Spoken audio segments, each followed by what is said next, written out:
Hi, welcome to Mostra Monday. I'm Jelynn Malone, and I'm joined here by my best friend and business partner, Beverly Magtanong.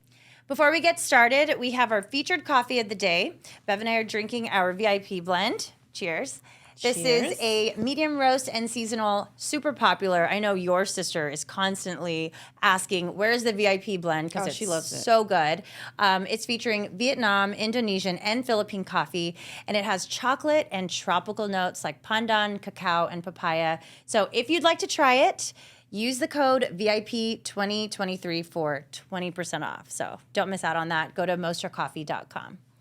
Okay, so we have... So the kids, you have 6 kids.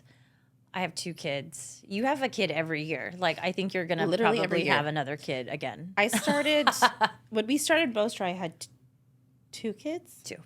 2. Mm-hmm. I now have 6. It's crazy. Yeah. You have a million kids, but we have one really cool situation happen. Mm-hmm. You know, like James and I decided to start having kids, and... But can we tell this story of just that whole situation? We went to SCA for the first time. Sorry, it's the lashes. Oh, and I'm like, my back hurts. I'm like, I'm stretching. That's right. And then I'm like, ugh, because we were trying to get pregnant too. And I'm like, I missed my window. I'm ovulating now. Yeah. You literally went back home. I got sick. Right? Remember the day that I got sick? Yes, and I came to your house. You went to my house. Because I wanted a pregnancy test. And then I went downstairs. Yeah. And I took the pregnancy test. I was the toilet. Sick. I was like not on my deathbed, but I was pretty sick. I was like, I can't get up.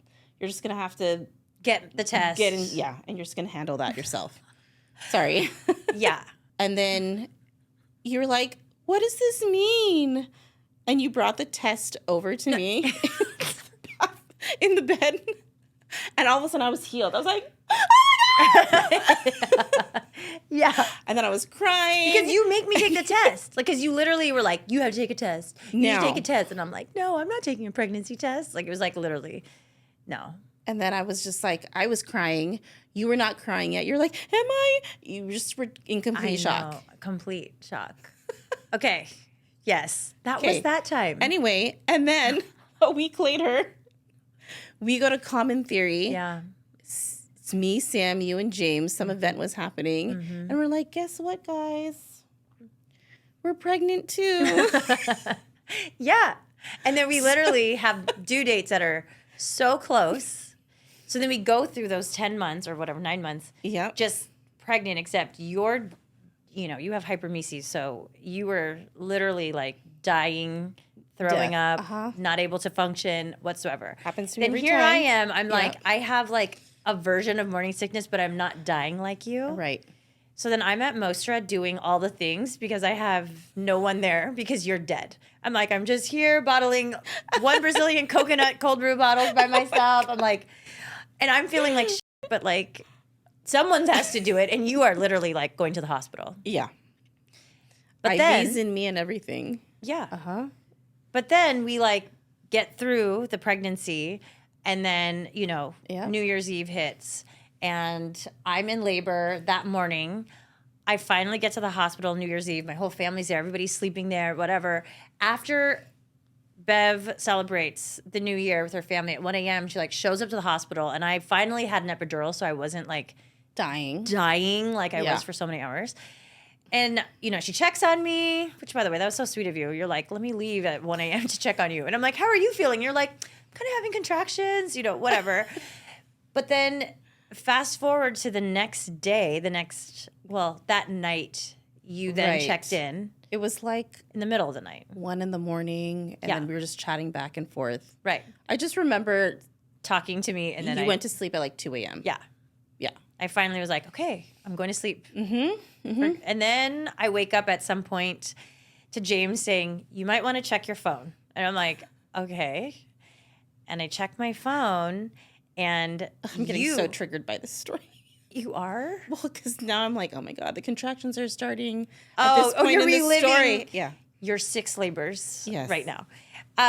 So Well, and you don't do an epidural, so that's your fault. I know. I mean, you could just enjoy it. It's just so fast for me. So, yeah, I've literally watched her have a baby, like literally recording.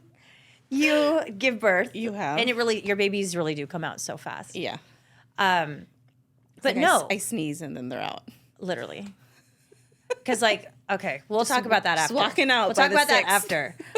But that day, you gave birth to Jude literally less than 24 hours after I gave birth to Max. And then you're probably not allowed to take your baby out of the room, but I didn't know that. Allowed. You're not allowed? Okay, well, I did. I picked up Max and I literally walked across the hall because literally her door was across from mine. And I was like, you have a baby. I have a baby at the same time. It was insane. And everyone was like, really, guys? It was insane. And then at the same time, it was so normal just in the moment. We're like, in the moment. Well, I mean, we had 9 months of building up to having babies together. But your due date was a week before mine. Yeah, no. It took a while for her to. So the fact that we had our babies less than 24 hours apart. Yeah. Kind of weird. Super weird. But Max was the first baby born in Poway. And then we ended up they were like, oh, we're going to do a story about you. But since your best friend and business partner just had a baby the same time, let's just do a whole article about the both of you. I got to piggyback on your news story. Dude. Yeah. It was like, look at my baby too. Yeah, totally. And now we literally call them the little twin stars. Mm-hmm. And they were in kindergarten together. They're in first grade together. And now they're 7. Jude and Max. It's so cute. But literally, crazy. Having those babies when we did in 2016 and our business, not being in a place where we had employees and a brick and mortar, we were literally operating out of HQ. And I just remember us, I'd be running the POS with Max in the carrier. And there were even times where it was so crazy that I couldn't have her that you had both. You literally somehow strapped 2 carriers. I have a picture. And you had them both. Yeah. And they're both sleeping on you. And I'm both sleeping. And then there were times where you did have her strapped to you and you would be at the POS station. I would have him strapped to me and I'd be on bar pulling espresso shots. Is that allowed? That's definitely not. It's not safe. No, but you got to do what you got to do. Yeah. That small business life, you know? We had a playpen in the office. Yep. And we would try to put him to sleep there. Max definitely never slept there. Did Jude? No. Jude actually, no, he did not sleep there for sure. But we would just take turns nursing in the office, or we'd literally just both go in the office and just be nursing. And the guys would barely open the door. They're like, is it safe? Do you have clothes on? And we're like, no. We don't. Sorry, we're nursing. They're like, oh. Yeah. Shutting that door real fast. But those 2 kids in particular, they grew up in HQ. Yeah. So, we did all the things that we had to do. It was bring your kid to work. Every day. Every day. Mm-hmm. Yep. So. Those were the days, though. Those were the days. And we still had to do events. I mean, we did that one event at RBN, and I had just had Max. Oh, my gosh. And literally, we had to be there at 4 o'clock in the morning, and I made James, you remember, drive there, and he sat in the parking lot so I could nurse her. They were only, that was February. They were only 4 weeks old. Yeah. And so we would just take turns going to the car to nurse the babies. With Chrissy. And James was literally just sleeping out there with our newborn. Mm-hmm. Because who else was going to do it? Yeah, it Chrissy. was you and me. Chrissy is Jelynn's sister. Who's been with us since then. And was Gabby there also? Probably. Gabby is her other sister as well. But it was this big event for Audi. And it was yes. We were we are not missing this. The CEO of Audi was there. We were serving all the things. So we had nursing in between. Oh my goodness. Did we have to bring a generator to this thing? Yep. Yeah. So imagine postpartum, 4 weeks postpartum, with brand new babies, lugging generators, espresso machines, which, by the way, if you've ever tried to carry an espresso machine, it is heavy. Even a home, semi-commercial machine is really heavy. No, it literally takes 2 people. And here we are doing it ourselves. At 4 a.m. and we had, we didn't even sleep that night. It was dark outside, yep. So, those are the kinds of crazy things that, we did to just get the name out there. And then again, people would be like, I love your coffee. Where can we get it? And we're like, nowhere. Nowhere yet. But, you know, it's just we were trying to brand build. Yep. And you do what you got to do to just get it out there. Yep. So I know a lot of people ask us about how we do business with having our families. They're literally like, I just don't even know how, you know, you guys can do that. Bev has 6 kids. And I'm always like, yeah. There's this like perception that like kids get in the way. I mean, and I'm not saying that they don't, but I think what the difference is that like we're literally like obsessed with our kids. Yes. So it's like we don't even want to be away from them. You know? I think it's perspective. I mean, and it's the real talk is that it's not convenient, right? Like when we were building this business and, you know, you had Max strapped to you and I had Jude and I had 2 other kids and school drop-offs and, you know, we do all those things now and it's not convenient. We literally were sitting here the other day. We're like, oh my God. You're like, can Chrissy go get Max right now? You know, can Sam go get, you know, the kids right now because they get out at 3:05 p.m. and it's like, who's done with work? But can I just say something that I'm just realizing right now that I've never really processed until literally this minute? Okay. You were like, school drop-offs, I have Jude, and I was just like, hold on. I'm like, wait. So you were like in my situation that I'm in right now, like when we 2 started. kids, but you had a baby and this business. You know, like I'm thinking about this right now, and like, you know, Max and Harlow are 7 and 4.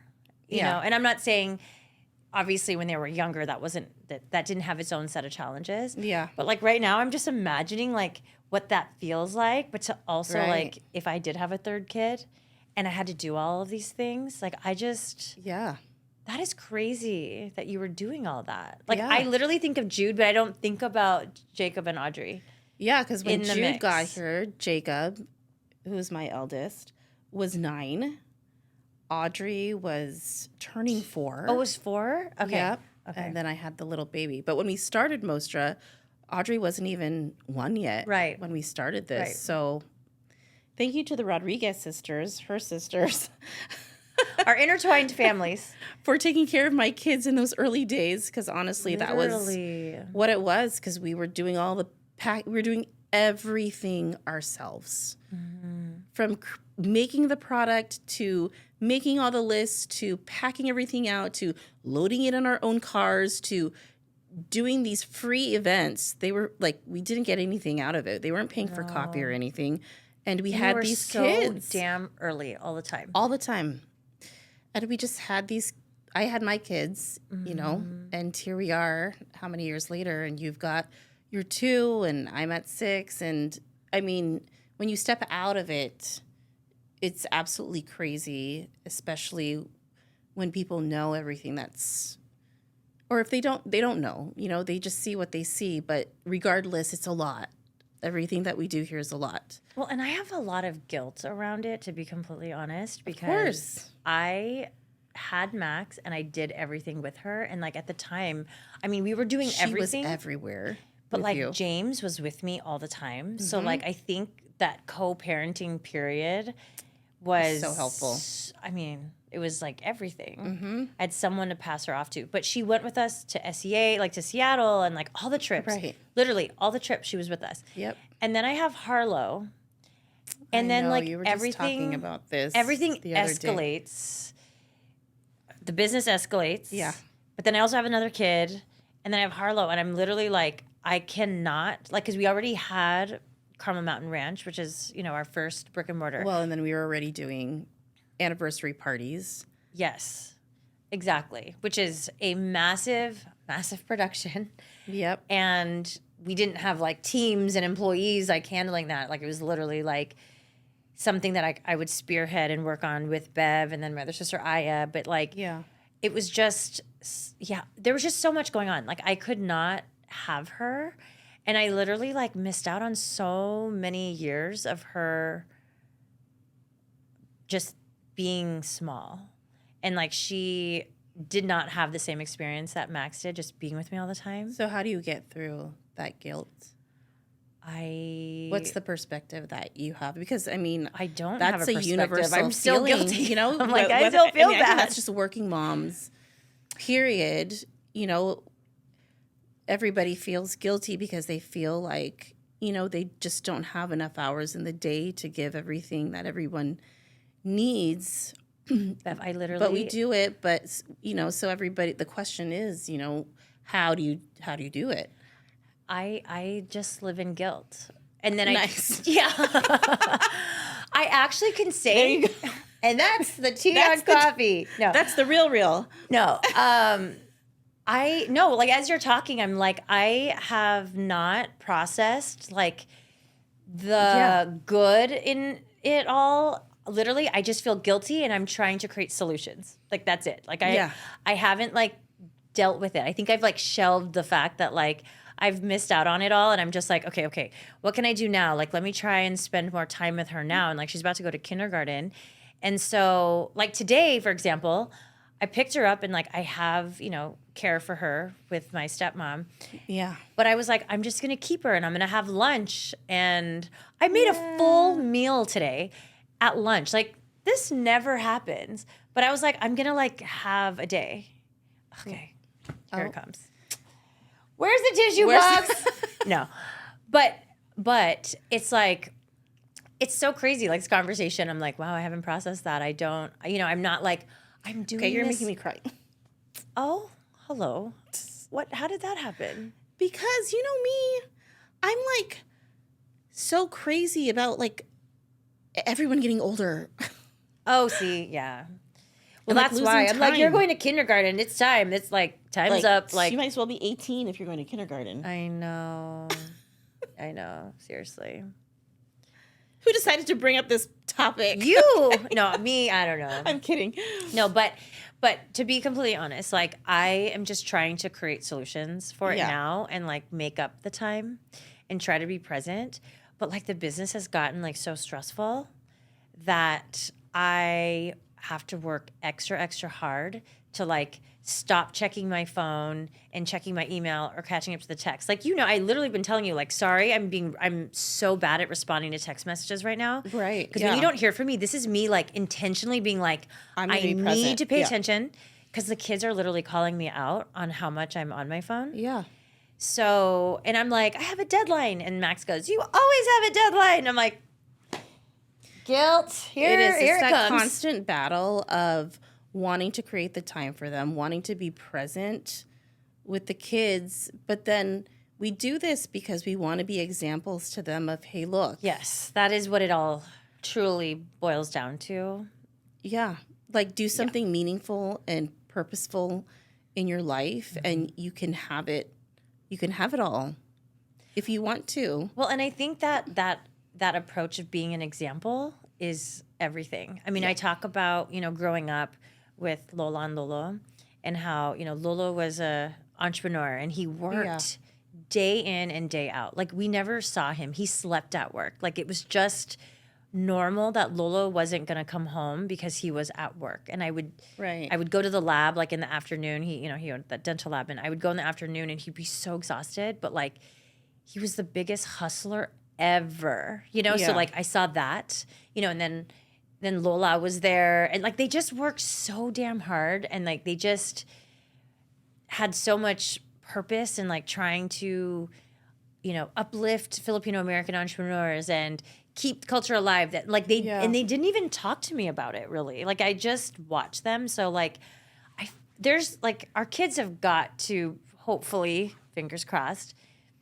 be taking something. Totally. And I mean, I don't know about you, but for me, I try to be very intentional about talking to them about this stuff and trying to let them know because, you know, I'm not here to, you know, tell everybody that we have it all together. Or I have it all together, you know, having 6 kids. I mean, I think people have this like, oh, she's got 6 kids and she owns a business. Like, oh my gosh, you're just amazing. And when people ask me, how do you do it? I'm like, I'll let you know. When I figure it out because I haven't. And the real is that there are days where I'm just exhausted and they're not getting any attention from me. Like I'm falling asleep before they're falling asleep. You know what I mean? But I have to be very intentional about talking to them and saying, hey, like this is what I'm doing. This is why we're doing it.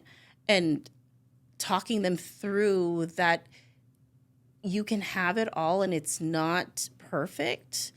But as long as we continue to communicate and as long as we are trying to find meaningful time like together and know that I am here, I love you, like I'm involved in your life, I am doing everything I can, this is for you too, then I think it's all good. You know? I mean, I definitely started talking to Max about it now that she's older. Yeah. Harlow has no freaking idea what's going on. But, you know, that's Harlow. But for Max, I've definitely have had those conversations. Like, we're having more of them now. Yeah. And I'm hoping that she is processing it. And I mean, as she gets older, I think she will. But that's a good reminder just to keep that line of communication open. Yes. But I have to tell her, like, if I'm like, oh, mommy's got to go on a trip. It's like, oh, no. You know, like, she completely melts down over it.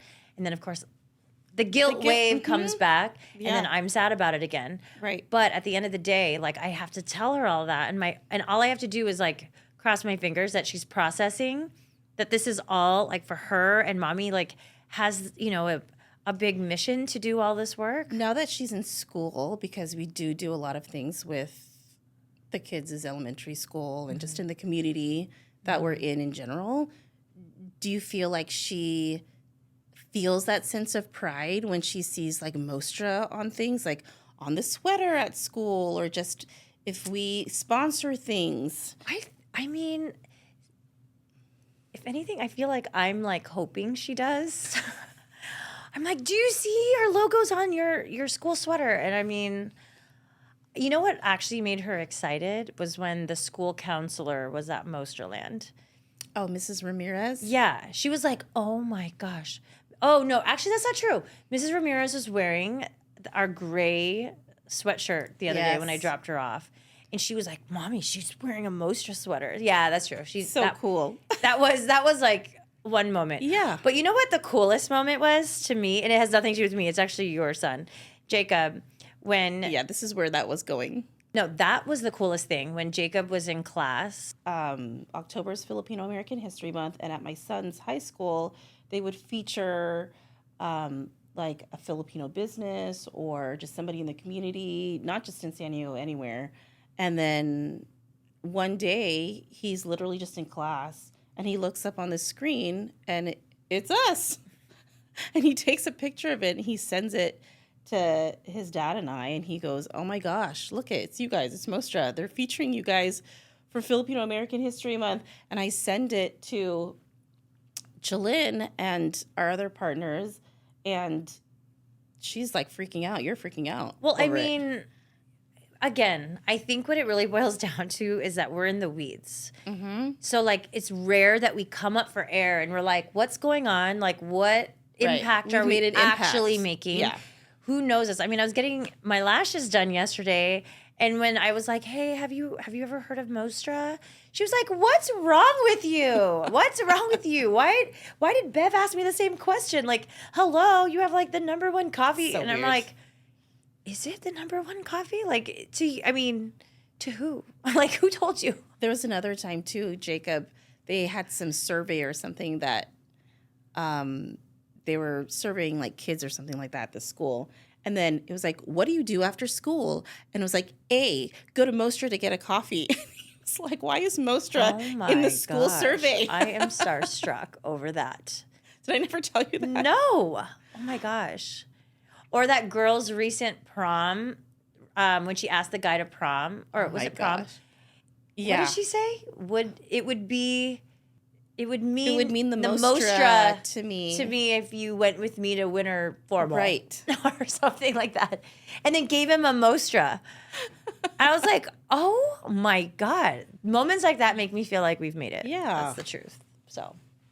This is Google's most burning questions about Mostra Coffee. Oh, okay. Is Mostra Coffee okay? Mm-hmm. Is Mostra Coffee gluten-free? Most of it is. Like, it's only not gluten-free. Right? It's only not gluten-free, like our cookie butter latte. That's Oh, yeah. That's got gluten in 'Cause it. That's got actual cookie in it. Right. But for the most part, like I would our say regular yes. coffee is gluten-free. Yes, for sure.